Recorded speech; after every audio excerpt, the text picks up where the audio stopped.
સત્ય news 24 કલાક।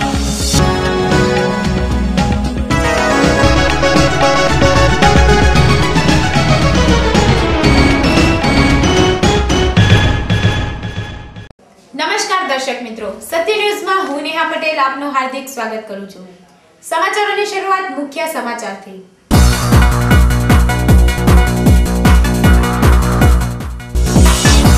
વલસાડના ડુંગરી દરાસણામાં લોકો વિફર્યા, ટ્રકની તોડફોડ, ગામમાં ધમાચકડી મચતા પોલીસ સ્થળ ઉપર દોડી ગઈ।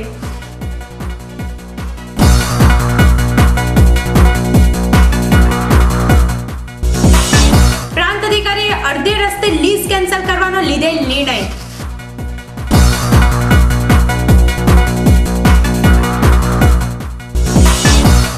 વલસાડમાં બિમલ કોમ્પ્લેક્સના ગેરકાયદેસર બાંધકામ સામે રાવ, વિવાદાસ્પદ બાંધકામ દૂર કરવાનો અગાઉ આદેશ થયો હોવાની રજૂઆત। બાંધકામ યથાવત, બિલ્ડિંગના રહીશો ન્યાય માટે ઉપર સુધી લડી લેવાના મૂડમાં।